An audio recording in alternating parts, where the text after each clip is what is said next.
Mbrëma, të nderuar zonja e zotrinj, mirë se erdhët sonte në një emision të veçantë me një panel të veçantë nga ata që në fakt do doja ta kisha më shpesh të pranishëm, po ne gazetarët ndonjëherë i injorojmë, po dhe ata nuk është se e duan shumë edhe median, por edhe përballjen me realitetin dhe qëndrojnë larg tyre. E kam fjalën për atë pjesë shoqërisë civile që për fat të keq do të ishte ndoshta më aktive për të na treguar disa të vërteta që do donim të shihnim. Si sot, ashtu edhe ndoshta 20 vjet më parë, kur i kemi parë me një sy tjetër, kur shqiptarët nuk e gjenin dot shpresën në Shqipëri dhe e kërkuan për te kufive të saj, kur morën rrugët e imigrimit, eksodi i viteve 90. Tashmë ka ndryshuar realitetet, pothuajse janë dy Shqipëri të ndryshme nga ajo e 20 viteve më herët. Por çfarë ka ndodhur me ata shqiptarë që ikën atëherë? Roland Ceko, një shqiptar protagonist i ikjes të atij eksodi, me një elegancë të jashtëzakonshme, me një sy për një intelektuali që jo vetëm i ka përjetuar, por që ditë të tregoj dhe të rrëfej, ka bërë një dokumentar, një film i shfaqur në Tiranë me sukses të madh të thoja, sepse ka treguar shqiptarët kur ikën dhe shqiptarët ku janë sot. Ka takuar disa prej tyre, ka takuar fytyrat e eksodit. Të ndjekim një pjesë nga filmi dhe u prezantoj pa humbur kohë panelin.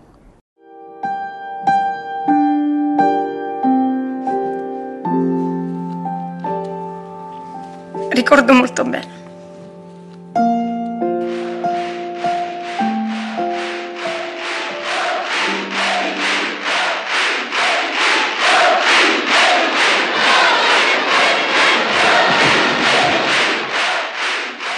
I 14 anni lavorare per la famiglia, avere un marito che tu non amavi e avere la dittatura che tu non potevi parlare, ci stavano tante cose per scappare dall'Albania.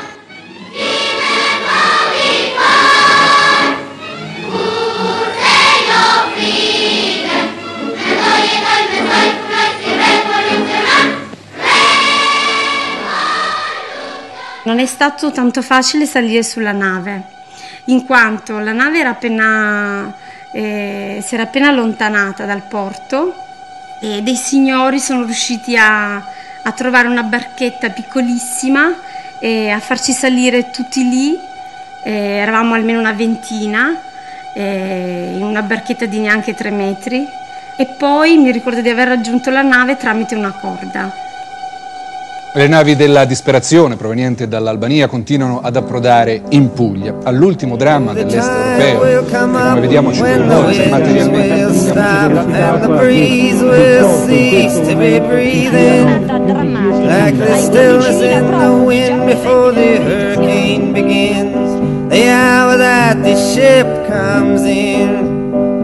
Then the sea will split and the ships will hit and the shoreline sands will be shaking.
Europeo, che come vediamo ci coinvolge materialmente.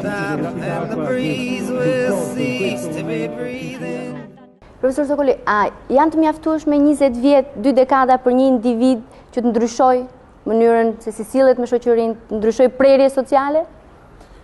Shpejtësia e ndryshimit në Shqipëri ka qenë e jashtëzakonshme. Domethënë, gjithmonë flasim nga shpejtësia e ndryshimit, ku nisëm dhe ku mbrin. Domethënë, kjo nuk mund të përsëritet më.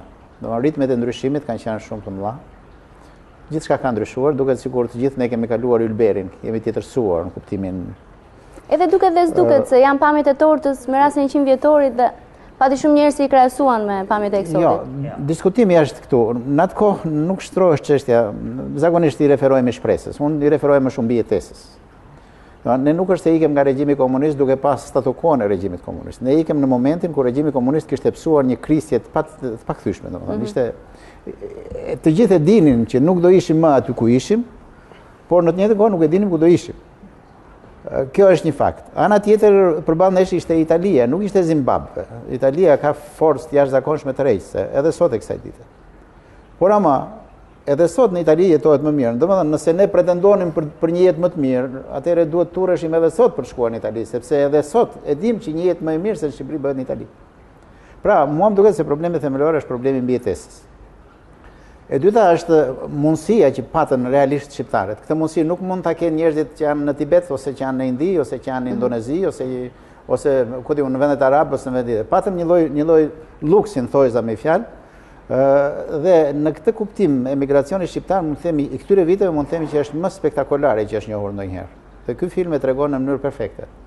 Janë situata që nuk përsëriten, sigurisht.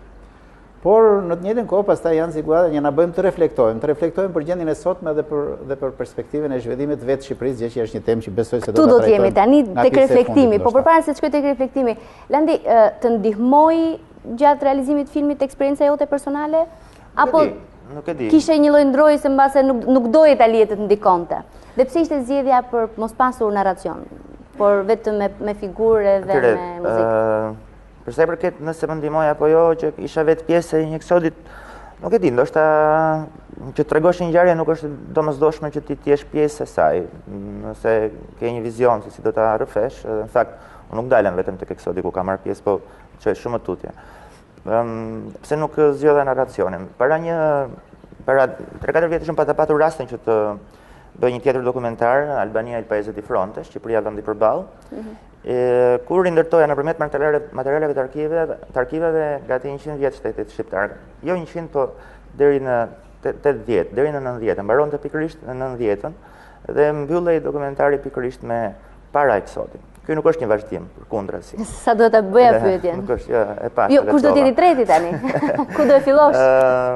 Pasi ndryshon në radhë të parë pikërisht struktura. Nëse i pari ishte ndërtuar vetëm me materiale dokumentar dhe kishte një narracion të një tekste të shkruar nga unë dhe të mëshuar nga historianët që ishin të intervistuar, këtu ne kuptoj që duhet ishin njerëzit që duhet flisnin. Dhe është e tillë ngjarja që nuk ka nevojë për dokumentarin klasik të narracionit, të intervistës, montazhit e tutje. Por ishin vetë fjalët e njerëzve që rrëfenin gjithçka. Dhe kronikat e kohës ishin pothuajse perfekte për të lejuar edhe rindërtimin e ngjarjeve për ata që e kanë harruar. Ajo që ishte më e rëndësishme ishte pikërisht që këta njerëz të gjendeshin brenda këtyre atmosfera. Këta njerëz të ishin rrëfimtarët e vërtetë, qoftë asaj që kishte ndodhur, qoftë të jetës sotme. Dhe unë besoj se duke parë reagimet paktën, pasi nuk mund të them vetëm unë këtë, është arritur. Zgjedhja e Bob Dylanit, When the Ships Comes In?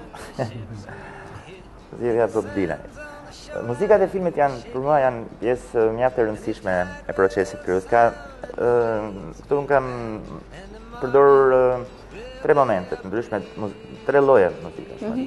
Njërin i kërkova një kompozitor shqiptar që jeton në Itali, Robert Bisha, një kompozitor i talentuar dhe pianist njëkohësisht, i cili kisha dëgjuar disa motive popullore shqiptare që të më rindërtonte motivet shqiptare me piano të disa këngëve qoftë dhe fëminore, nga Delia Ruth, Qingji Vogël, ndoshta dhe motive të tilla që duhet të jepnin atë temën e nostalgjisë. Ishte tema e parë më tepër e cila duhet përplasej pastaj ama me shtypjen.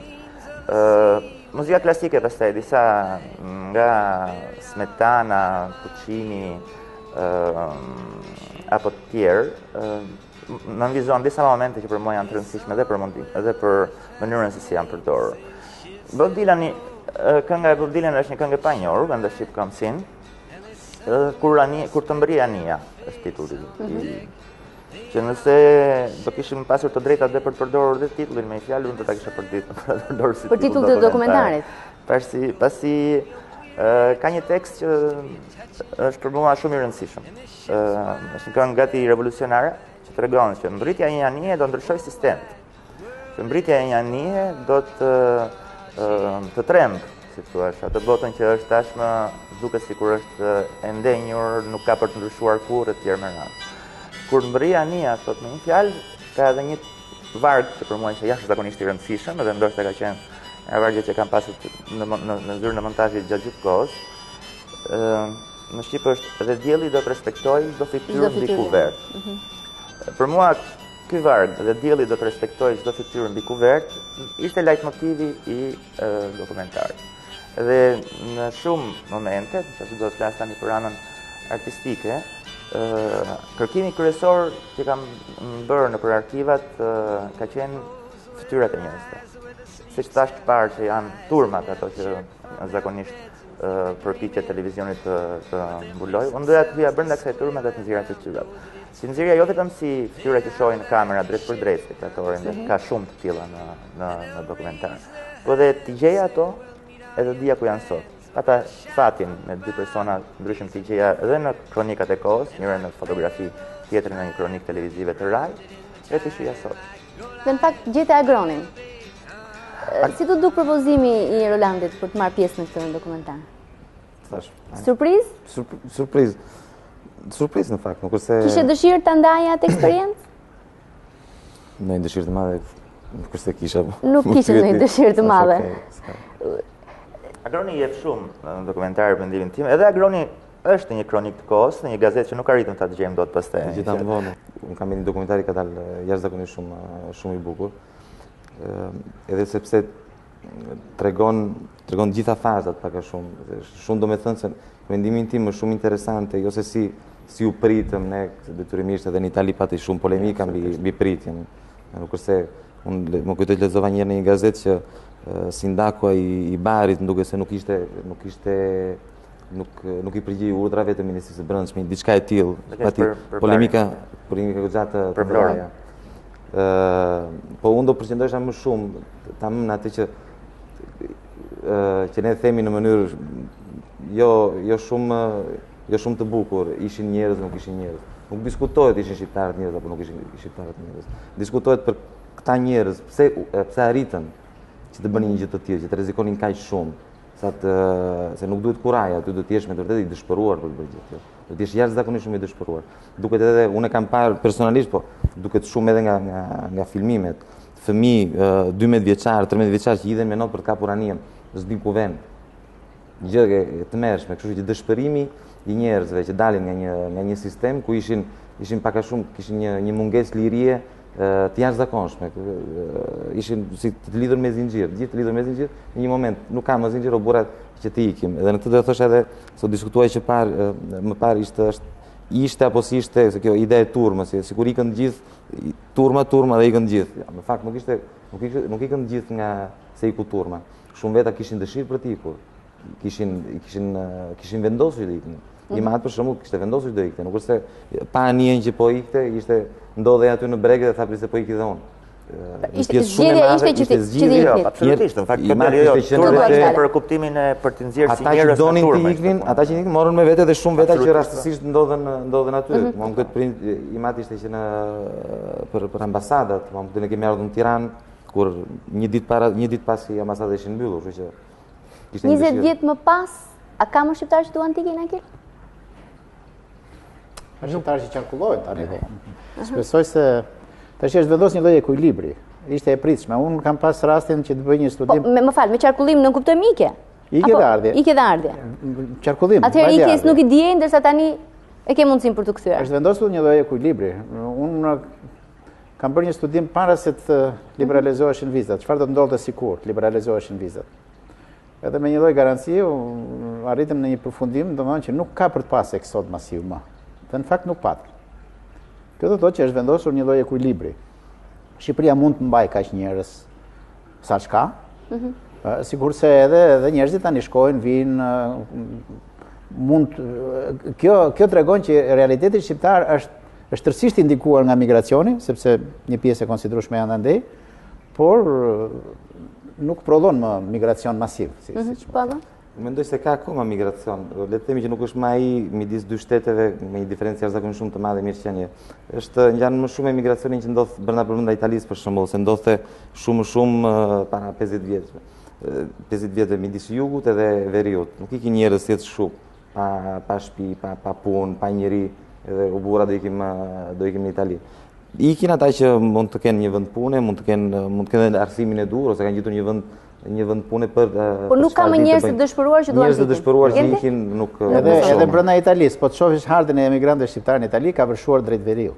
Jo, unë thosha midis italianëve, italianët e jugut që lëvizin në veri. Është vërtet që ka ndodhur një lloj konsolidimi, siç theksoi dhe profesori, i flukseve.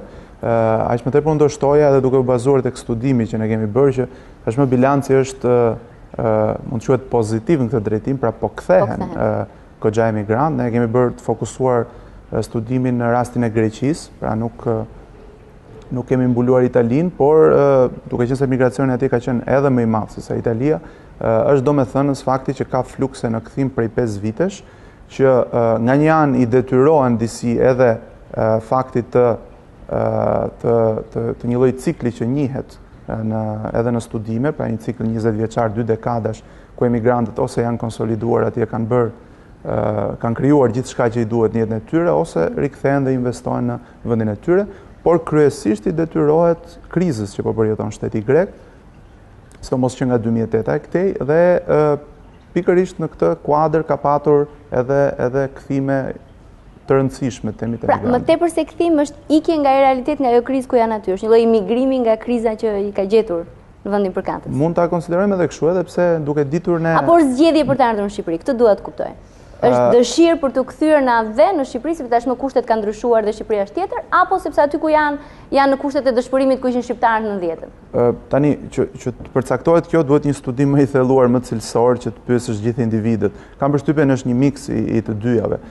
Në rastin e të kthyrëve nga Greqia nuk mund të bëhet fjalë që të gjithë janë kthyer përfundimisht në Shqipëri.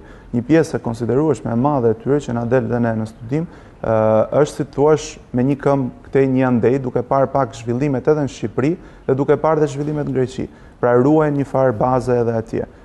Jo më kot, mbi 70% e të kthyrëve janë meshkuj, janë kryetar familjes kryesisht, cilët vinë për një periudhë 6 mujore, 1 vjeçare, fillojnë një investim paraprak fillestar, duke parë nëse arrin të krijojnë një realitet të tyre këtu. Nëse jo, familjen vazhdojnë të ruajnë, të mbajnë atje, një pjesë e tyre, pra, duke mbajtur pra edhe një lloj sigurie edhe në Greqi. Pra, jemi në një fazë tranzitore dhe duhet pak më tepër kohë për të parë nëse këto kthime do jenë përfundimtare apo jo. Akil, kemi të bëjmë me kthime permanente, vërtet mendon, apo janë kthime për shkak të krizës? Një shifrat flasin vetë, ku ka krizë ka dhe oportunitete, dhe fakti është që depozitat bankare në Shqipëri arritur 10%.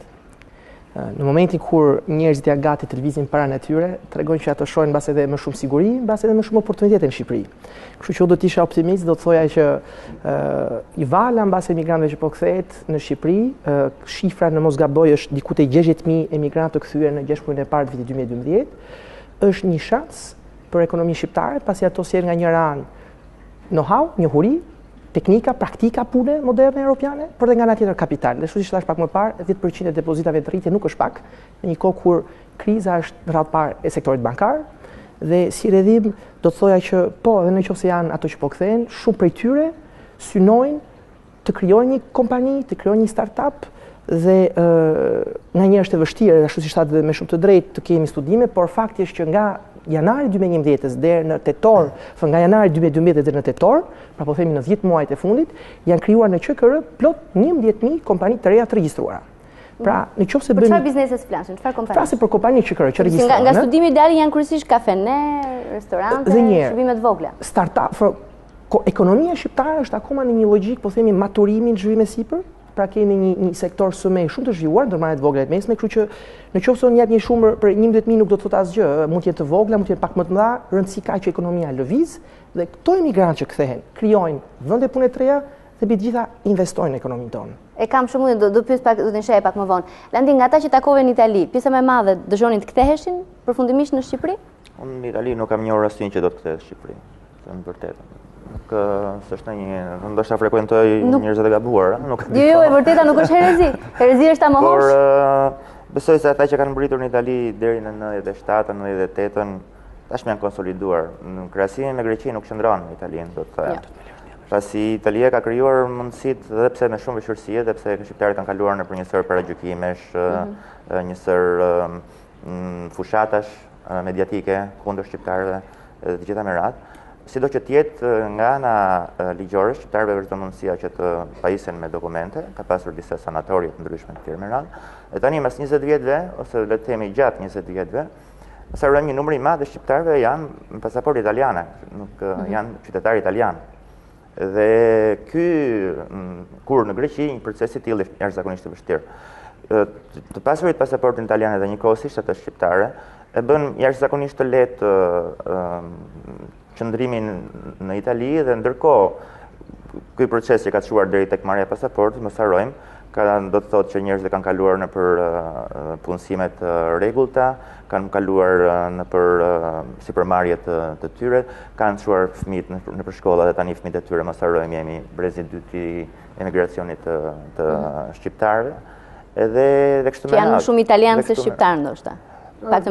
Nuk besoj se ka një, nuk besoj se mund të thuhet më shumë italianë sa shqiptarë, sepse nuk do të thotë asnjë gjë. Ti vetë ke menduar të kthehesh? Çfarë? Në Shqipëri. Të kthehem në Shqipëri? Po vi unë shpesh, njëherë në muaj. Jo për vizitë. Kam ndërtuar jetën atje, nuk kuptohet, kam pasur dhe këtu mundësi nëpërmjet një shtëpie botuese apo nëpërmjet gjëra të tjera që të bashkëpunoj me Shqipërinë. Po tashmë jetoj atje. Fati ndoshta është fat për shqiptarët që jetojnë në Itali, që është tepër afër. Me thënë, nga Roma në këtu janë 50 minuta. Është komode. Dhe jeta është bërë më mobile, është më e lëvizshme. Dhe natyrisht ka jashtëzakonisht shumë qarkullim se s'kishte më përpara. Unë nëse vendos edhe në darkë për të ardhur në Tiranë, mund të vish, nuk është aty problemi. Pra problemi i kthimit është, duhet të them që ai që kthehet është gati i shpërngulur sërish. Edhe për shqiptarët e Greqisë vërtet është një situatë ndoshta e vështirë pasi vendi po kalon një krizë të jashtëzakonshme, Italia.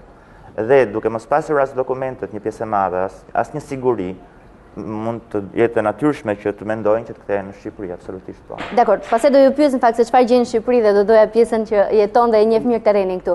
Agron, ju jeni një nga ata që vendosët të ktheheshit. Përfunduat studimet në Itali dhe vendosët të ktheheshin në Shqipëri, madje ndoshta jeni ke shifrat që thotë Daekili që keni hapur një kompani tuajën dhe e nisët nga e para një kompani që e ndërtuat vetë. Pse morët të vendim? Çfarë ju nxiti ta bëni? Në atë parë dhe unë jam dakord me Rolandin kur thotë që as unë nuk kam dëgjuar shumë njerëz që duhet të kthehen në Shqipëri. Po jo se nuk mendojnë se në Shqipëri nuk ja vlen apo se nuk kanë interes të kthehen në Shqipëri. Jam i mendimit që sidomos kush ka krijuar familje, po jo vetëm ata, po sidomos kush ka krijuar familje, unë e shikoj shumë të vështirë që të vendosë të kthehet në Shqipëri, se do thoshte një migracion të dytë. Ka mendimin, nuk e njoh realitetin grek, po ka mendimin që ata që vinë nga Greqia me sa duket nuk kanë mundësi tjetër, kështu që vetëm mundësi që shohin është të vinë në Shqipëri. Po sidoqoftë, nga një gjë që mund të duket jo si problem, mund të lindi një mundësi, se realisht shumë veta që shumë persona, shumë shqiptarë që kanë jetuar në Greqi apo në Itali, që detyrohen të kthehen në Shqipëri, mund të sjellin këtu përvojën e tyre, eksperiencën, edhe të krijojnë diçka, të kontribuojnë po bëjnë gjithçka që të shmangësh më thuash eksperiencën personale. Po do ma thuash, do insistoj për të. Pyes pak publikun, mendoni të ikni ju sot në Shqipëri? Po. Si thonë ata tani? Të gjithë po. Shumë pjesa më e madhe, si të ikni? Të ikni pse? Sepse nuk jeni mirë këtu? Se mendoni do jeni më mirë andej? Ja ku e kemi ballafaqimin drejt për drejti, unë s'bëra gjë. Po mund të vetëm diçka, më. Po. Thon po, asnjë nuk ikën.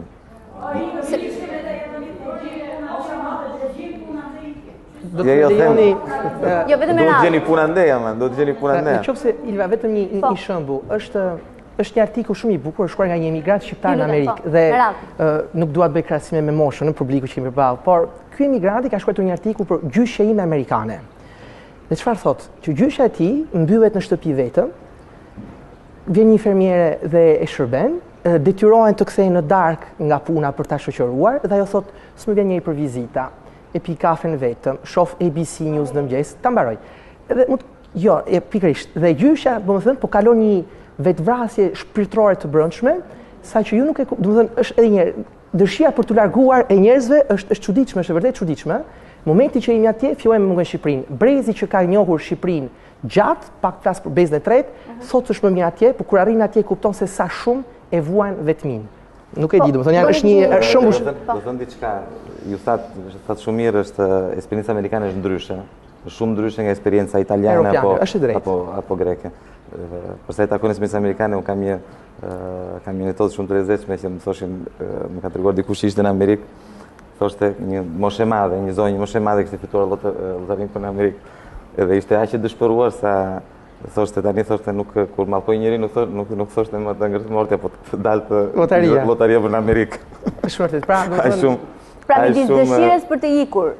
Ai shumë ishte mërzitur, po kjo ka të bëjë me Amerikën, kjo ka të bëjë shumë me Amerikën. Lidhet vetëm me Amerikën. Unë do thosha unë tash mund t'ju referoj me rastet veçantave dhe çdo njeri është një studim rasti. Edhe unë vetë jam një studim rasti. Kam provuar emigracionin qysh në fillim, në Greqi, pastaj në Itali, pastaj në Amerikë. Jam rikthyer shpejt me fjalë, por kam pas mundësi të jetoj në 3 këto shtete. Dhe rikthimi nuk është një gjë e re.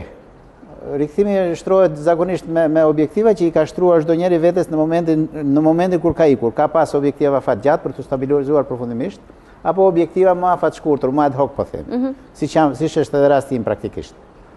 Në qoftë se u referoj me shifrave tani, për të mos mbetur në përvojat e veçanta, në studimet e rasteve të veçanta, shifrat janë këto.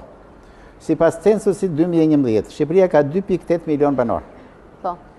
Në qoftë se u referoj me pastaj 3 burimeve të tjera, numrit atyre që janë votues, referenca është nga Komisioni Qendror i Zgjedhjeve i majit vitit kaluar, atyre që nuk votojnë e tjerë, pra nëse bëjmë një llogari shumë të thjeshtë, del që rreth 1.4 milion shqiptar, njerëz që kanë lindur në Shqipëri, jetojnë jashtë Shqipërisë. Dhe që i bie 34.2%.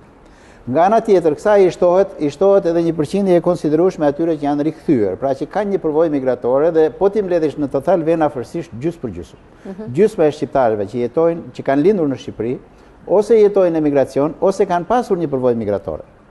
Pra, edhe i bie jo pak, i bie rreth 10-12% e popullsisë që të jetë rikthyer në kohë të ndryshme. Megjithatë, më duket se nuk duhet mbetemi në këtë qasjen tradicionale, të jetosh në Shqipëri apo të jetosh jashtë Shqipërisë. Tani kjo qasja tradicionale sikur kapsuar një lloj krisje, ne jemi më të integruar edhe kështu siç jemi. Pra mund të kemi largime të përkohshme, rikthime, pra domethënë vetë natyra e jetës sotme nuk është stabiliteti definitiv, po është më shumë mobiliteti. Ku njeriu është edhe s'është në të njëjtin vend me fjalë. Ja, Landi për shembull vjen këtu me projekte të caktuara. Mua më kanë pyetur shumë njerëz që vinë këtu, a ja vlen të kthehesh në Shqipëri? Dhe pyetja a ja vlen të kthehesh është një pyetje shumë e rëndësishme. A ja vlen të kthehesh përfundimisht në Shqipëri? Unë nuk e di, po atyre që kanë pas rastin tu jap një mendim të paktën, meqense i kanë provuar gjitha, edhe emigracionin, edhe jetën akademike, edhe studimet e tjera, unë nuk besoj se një njeriu duhet vinë në Shqipëri pa pasur një projekt konkret. Domethënë pa e ditë se ku po shkon dhe çfarë po bën. Shqipëria vazhdojnë nëse nuk u referohemi, realitetin e njohim, po edhe nëse i referohemi realitetit global. Domethënë, Shqipëria është një vend me një demokraci ende të brisht, madje llogaritet ndër vendet me regjime hibride. Flas në indeksin e demokracisë të vitit 2012. Jemi të 87-ën për nga niveli i demokracisë. Jemi në nivelin e 92 për nga niveli i korrupsionit. Jemi midis 80-s dhe 90-s për nga niveli i GDP-s. E po pak kështu pastaj për nga niveli i lirisë medjave, i lirisë ekonomike, i shumë gjërave të tjera. Pra, Shqipëria është kjo që është. Dhe është e pafalshme që dikush të zhvendoset, domethënë të shpërnguret përfundimisht nga një jetë stabil që ka ose në Itali ose në një vend tjetër, dhe të vi këtu dhe pastaj thotë çfarë që bëra. Të vi duke e ditur se ku po shkon dhe duke e ditur çfarë do bëj.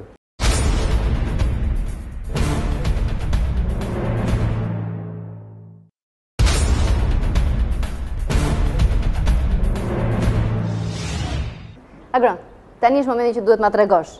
Erdhe me një plan, me një ide, apo erdhe për aventurë? Me qenë se ike për aventurë. Unë ike për aventurë, këtë për aventurë. Jo, unë isha i ri, isha 28 vjeç, kisha një plan, kisha ide të qarta që të bëja, mund të ishin gabuar, apo ishin të qarta. Dolën që ata një ide të mirë, ngula këmën atë që doja të bëja dhe mund të themi që deri tani që flasim e kam realizuar. Planet janë më të mëdha akoma, po momentalisht mund të them që e kam realizuar. Është e lehtë të reintegruar, të rihysh në Shqipëri, ta nisësh nga zeroja, le të themi, për një shqiptar që ka ikur, është shkolluar jashtë, ka një tjetër mënyrë sjellje, qasje ndaj gjërave? Jo, nuk është e lehtë, nuk është absolutisht e lehtë. Nuk është e lehtë. Është shumë e vështirë. Është shumë e vështirë, po nga ana tjetër kemi vantazhin që ne që kemi jetuar jashtë shtetit, ne mi bindur, kemi vantazhin që kemi një kulturë tjetër, po them as për mirë as për keq, thjesht po them kemi atë kulturën e një vendi që rënditet në vendet e para për gjithë ato karakteristikat që zëvendoi profesori pak më parë. Detyrimisht kur jeton në një vend ku ka demokraci prej shekujsh, ku niveli i ekonomisë është shumë i lartë, ku niveli i arsimit është shumë i lartë, kur kultura është shumë e lartë. Detyrimisht ti bësh pjesë e këtij kontesti dhe do edhe po të mbyllesh vetë nuk mbyllesh dot, diçka do marrësh. Edhe kur vin këtu jemi i pasur me këto gjëra që këto të ndihmojnë.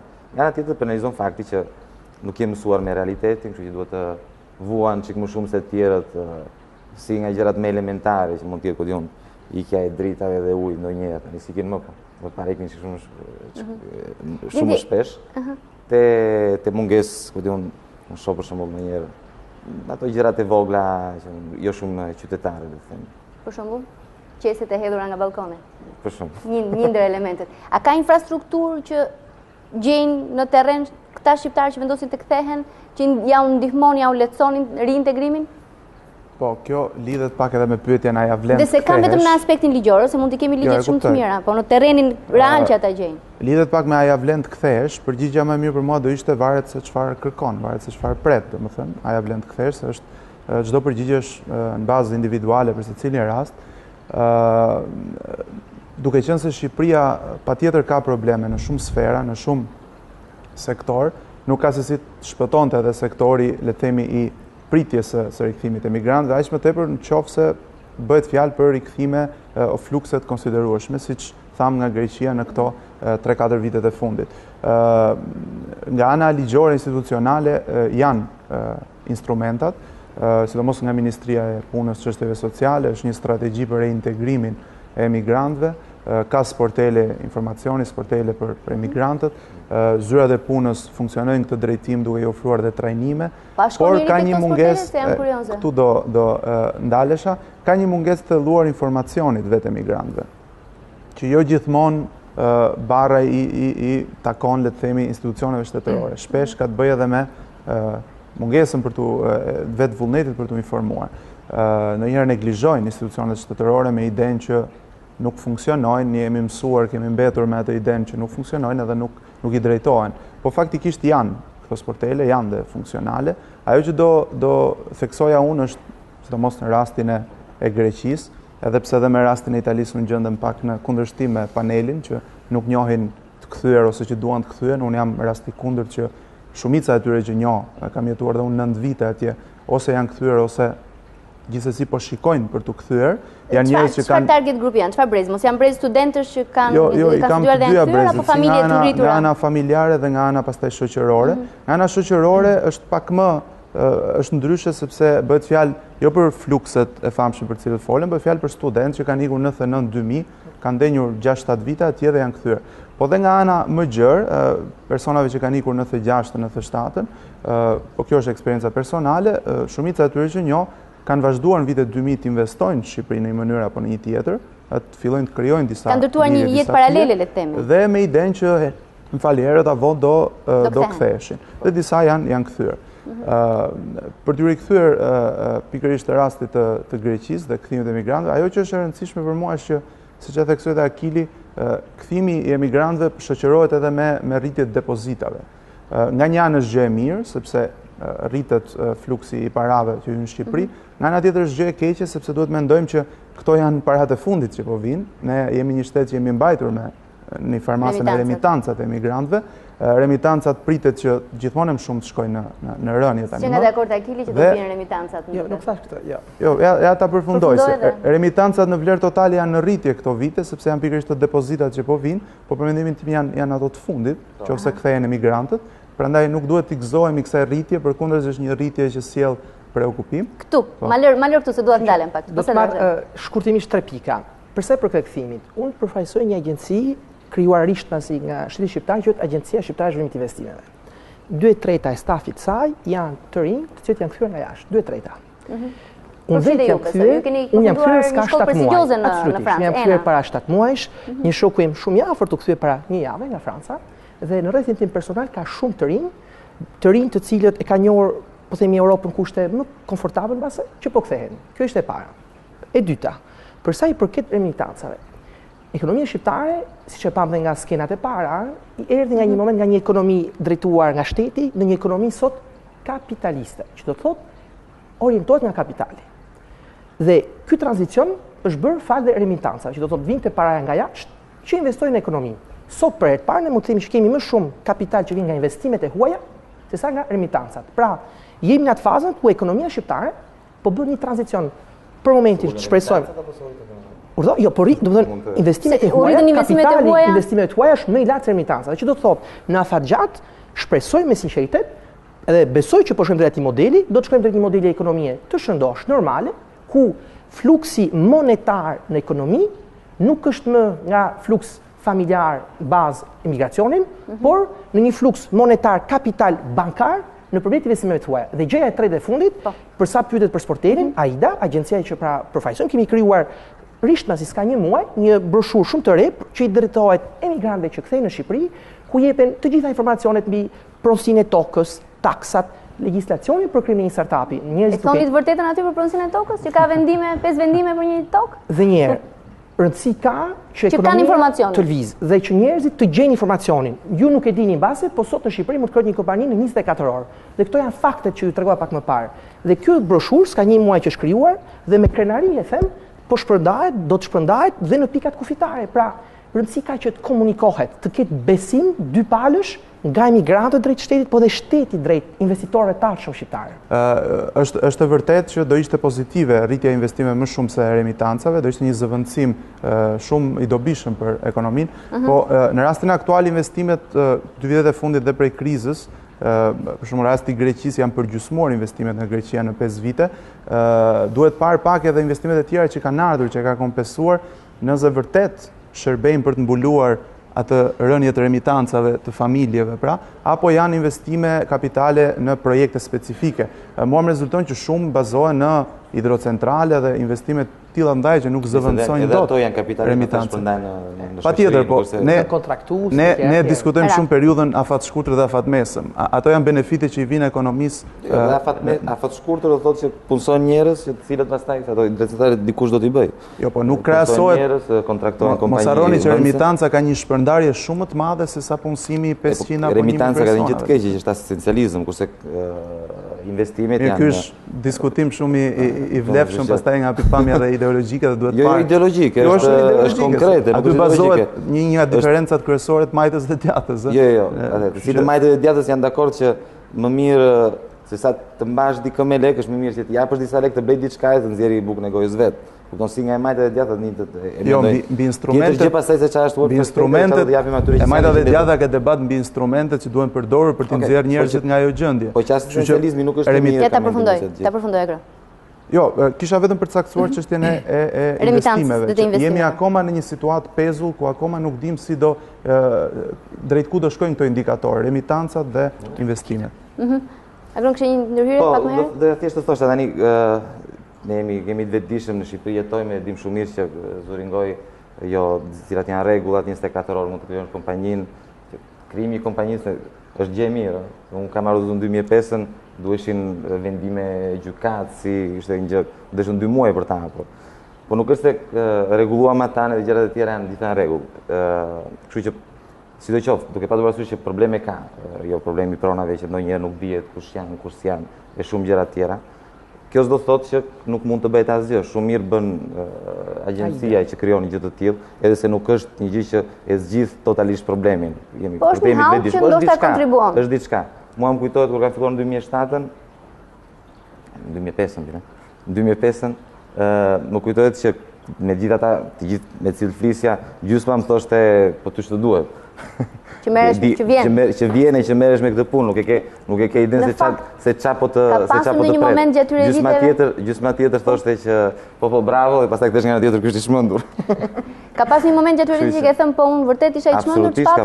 Absolutisht, vërtetësitë janë të jashtëzakonshme. Vërtetësitë janë të jashtëzakonshme kur një person vendos që të bëhet sipërmarrës. Kudo që ta bëj këtë, në Itali, në Amerikë, edhe në vendin më të mirë në botë. Po nëse vendos të bëhesh sipërmarrës, vendos të bëhesh sipërmarrës, duhet të bësh gati për vështirësi shumë të mëdha. Ta bësh këtë gjë në Shqipëri, vështirësitë janë akoma më të mëdha. Po kjo s'do thotë që nuk ja dilet. Nuk është se duhet ndonjë aftësi e jashtëzakonshme apo kush e di se çfarë. Thjesht duhet një këmbgulje. Këmbgulja është gjë e rëndësishme. Duhet të jesh i vetëdijshëm që të pret një punë shumë e madhe. Kështu ka filluar kudo, në çdo vend kështu është bërë, nuk është bërë nga. Kam edhe një tjetër kuriozitet. Tani që në një farë mënyrë aventurën e ke përfunduar në Shqipëri, mendon ndonjëherë? Jo, nuk kam përfunduar. Vazhdon ende.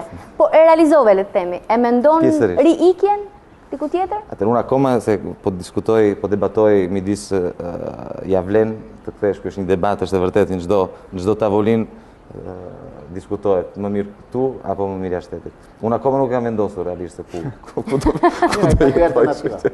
Po, jo. Jam akoma, urdhë? Ti ke dy alternativa, po njerëzit. Po, realisht kam dy alternativa, kështu që kjo më jep mundësi që të. Po është interesante se ai është kthyer në Shqipëri ka 7 vite, mos gaboj, po akoma nuk e ndjen që është kthyer dhe diskuton nëse ja vlen të kthesh. Jo, po ka shumë njerëz. Është kjo një lloj sindromi. Ata janë rikthyer në vendet e. Po, ka. Unë realisht kam mundësi të vendos dhe kjo është. Kjo është shumë. Kjo është e vërtetë. Unë shikoj që Shqipëria nga 2005 deri më sot ka bërë apa të jashtëzakonshme. Tani ka patur ndryshim se ishte shumë interesante kur pyetët ka ndryshuar shqiptarët nga 91-shi për të bërë një prapa për të lidhur me arsyen pse jeni mbledhur këtu. Ka ndryshuar shqiptarët nga 91-shi në 2012 kemi sot. Unë kam mendimin që nga ana sipërfaqësore ka ndryshuar shumë, ka ndryshuar jashtë mase. Sipërfaqësore keni fjalën për pamjen. Po, për pamjen. Krihen ndryshe, vishën ndryshe. Dhe për qytetin, për mirëqenien, për shumë gjëra ka ndryshuar jashtë mase.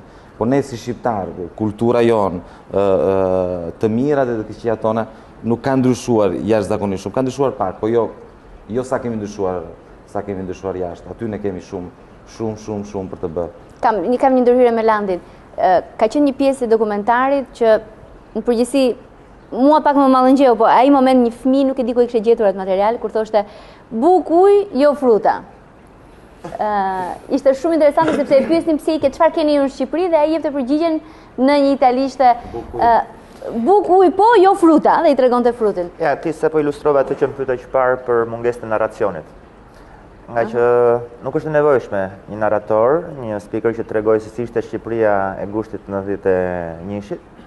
Mjafton vetëm një fëmijë i vogël që para një pyetje të një gazetare që është për të çuditur që një gazetare e Rajt pyet një fëmijë 6 vjeç, 7 vjeç se ai pse ke ardhur në Itali, pse ke vendosur të vish në Itali. Por përgjigjja e tij e përcjell çdo gjë më së miri, sepse në Shqipëri thotë buk dhe ujë, fruta jo. Buk dhe ujë, fruta jo. Dhe i tregonte frutin, ishte e jashtëzakonshme. Ajo është ndryshimi që nuk mund të tregojnë në fakt ajo. Ka vetëm të domosdoshme në absolute, por na mungon pjesa tjetër. Fruta jo. Kjo është problemi. Unë do thosha për sa i takon momenti më i bukur ose më interesant, shumë domethënës të paktën, ishte kur ishte ai çifti, ishte një burr me mustaqe, nëse të kujtohet Landiku, ishte me gruan shtatzane dhe me një vajzë të vogël, edhe që thot me një italisht edhe të mirë, thot vajza ime, thot mia figlia vivrai in un paese libero.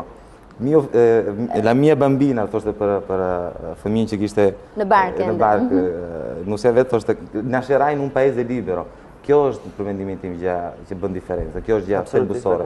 Përveç vështirësive, problemeve, kjo është një gjë që për mendimin tim ne nuk duhet ta harrojmë kurrë. Ajo ideja e lirisë që mund të vendosim çfarë të bëjmë në Shqipëri, jashtë Shqipërisë, të punojmë Çfarë do të gjë që duam të bëjmë, ne mund ta bëjmë, duke respektuar gjithmonë rregullat e duke respektuar të tjerët.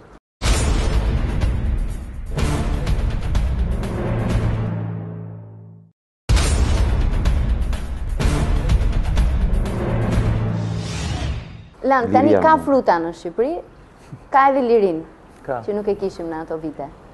Po, a mjafton kaq? Do të pyetur ai fëmia vogël.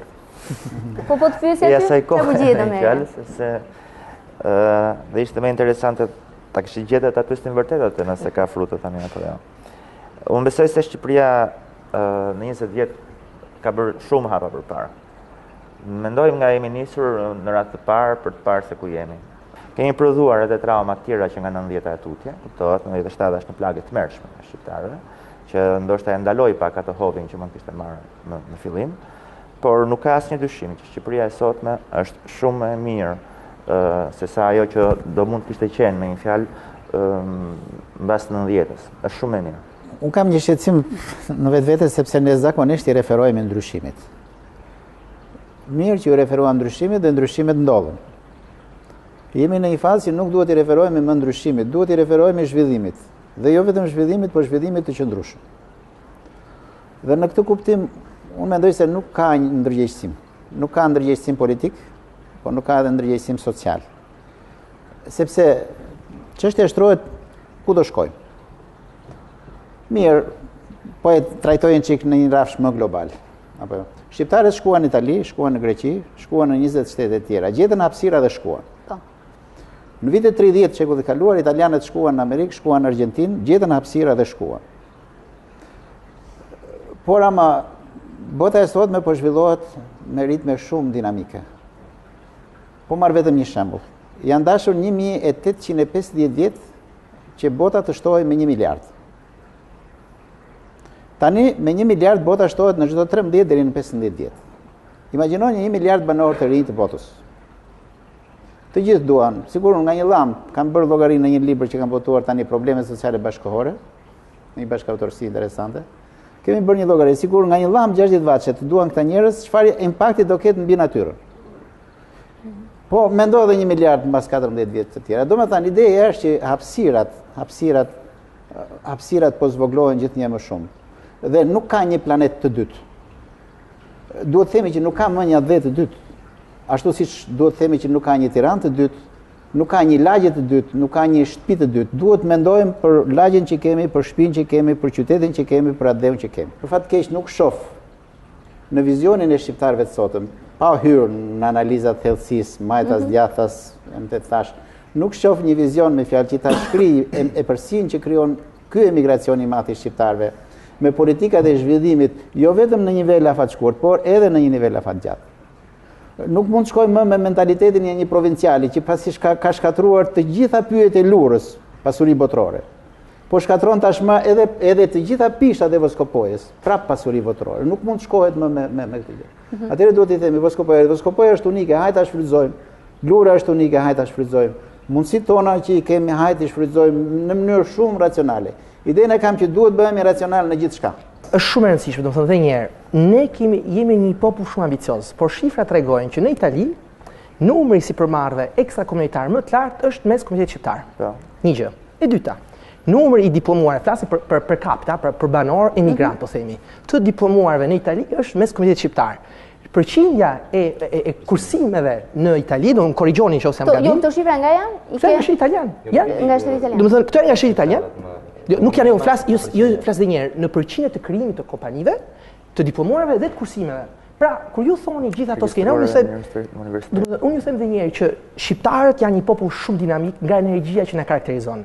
Dhe ka ikur ajo koha që duhet ta përçnojmë veten për frutat e tjera. Fakti që ju kthyet dhe keni punësuar sot 2000 njerëz. Jo, nuk përçmoj veten, përçmoj regjimin që si kishte dhënë frutat, nuk e kam me shqiptarët. Ajo është shkuar. Sot ne duhet jemi në një logjik ku të rinjt duhet kuptojnë që në Shqipëri ka mundësi për të zhvilluar këtë vend. Gjë në 20 vjet kemi ndryshuar jashtëzakonisht. Pra kur ju thoni që këto instinkte, këto terma gati kafshërore, unë them përkundër, unë them një ambicie e pastër sipërmarrëse për të patur një ardhmë më mirë për fëmijët e tyre. Kush prit nuk do të tironte që fëmia e tij të kishte një ardhmë më të mirë.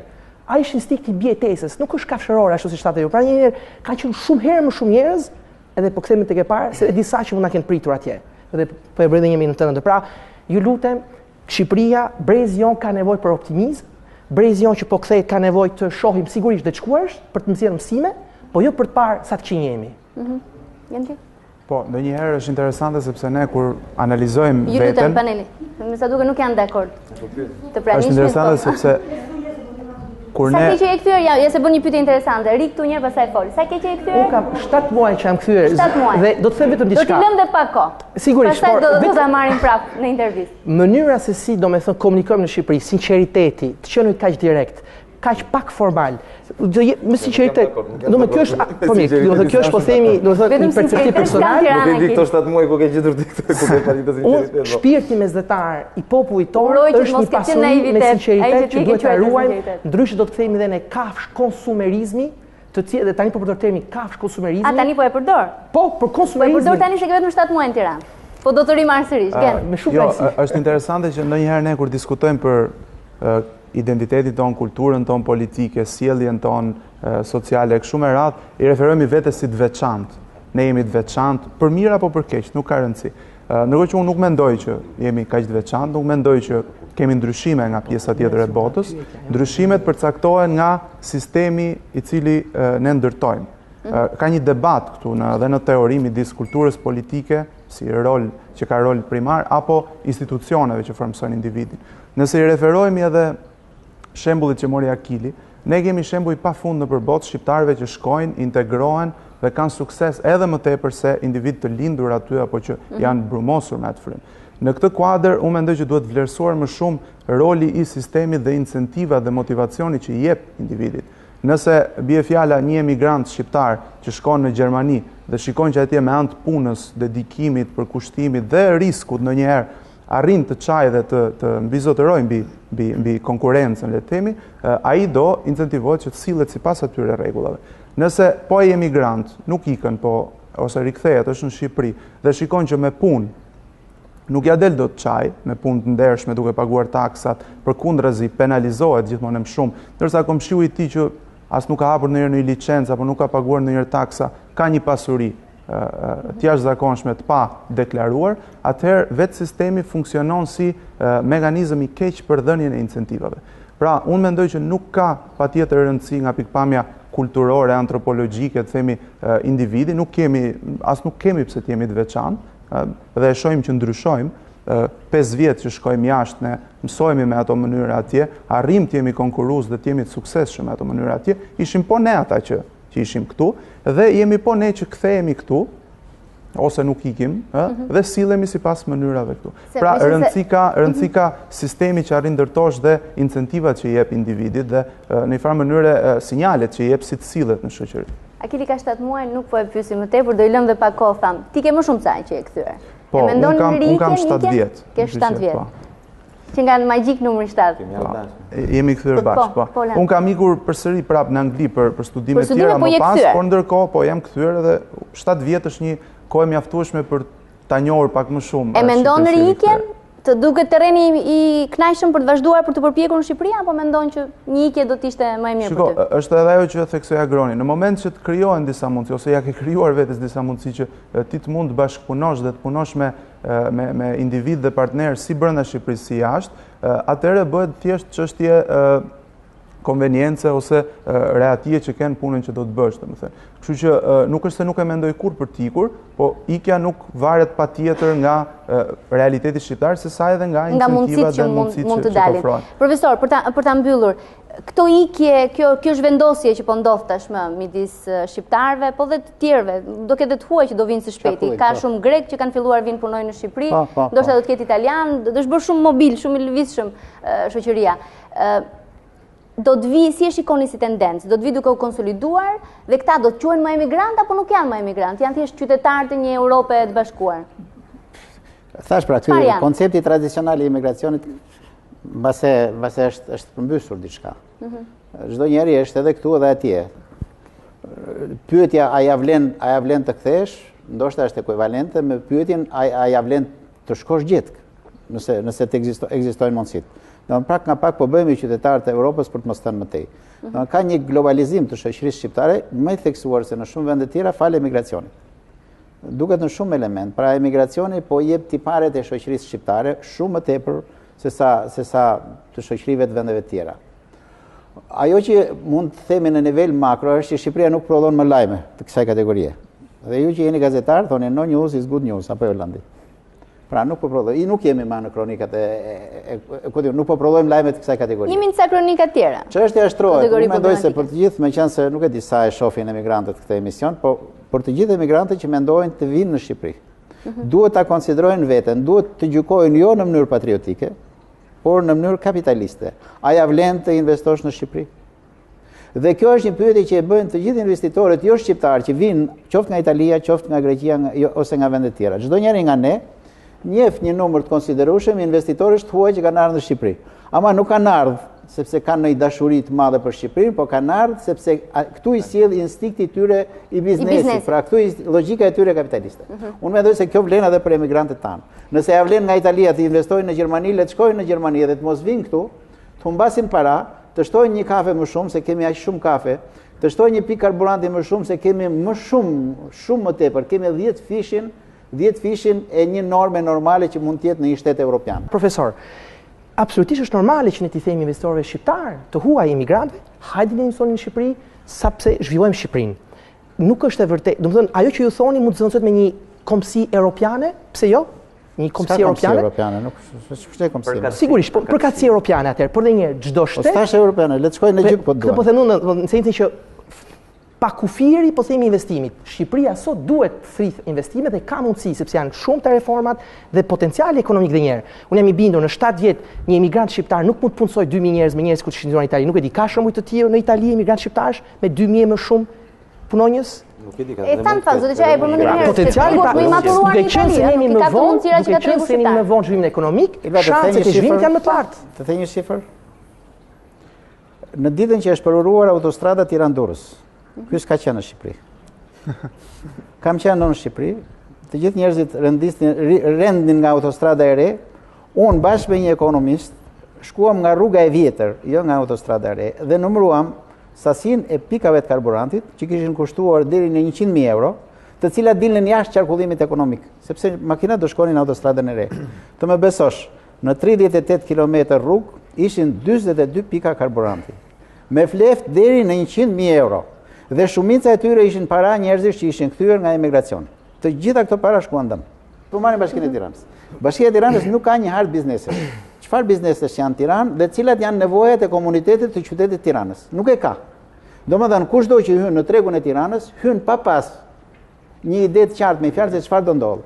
Dhe kjo ndodh pastaj që shumë nuk po referohemi rastet e veçanta, çështja shtrohet që parat që ka fituar shqiptari në çdo cep të botës duhen konsideruar, nëse jemi patriotë, si një pasuri kombëtare, dhe ideja është jo të stimulojmë me fjalë harxhimin e tyre për asgjë, por vënien në shërbim të prosperitetit vetë Shqipërisë. Profesor, a e dini kush e ka paguar borxhin e parë publik shqiptar në 1912? Kush?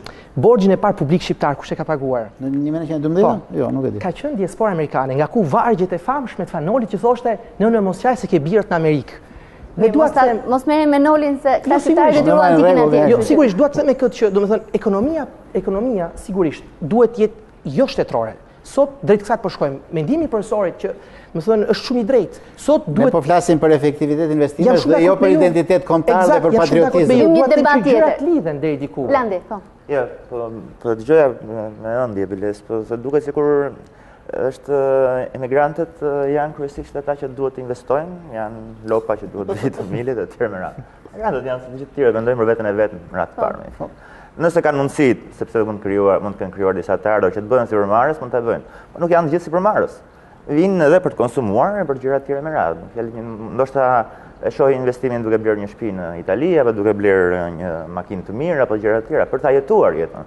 Është një çike primitive si masme kjo ideja që le të vinë të investojnë këtu shoqëritë të vendit. Duhet të jetë vendi që të krijojë mundësitë që të vinë jo vetëm emigrantët që do vinin më shpejt këtu se sa të shkonin në Egjip, padyshim që do ishin mundësitë, por edhe të tjerë të huaj, edhe kapitalet të tjerë të huaj.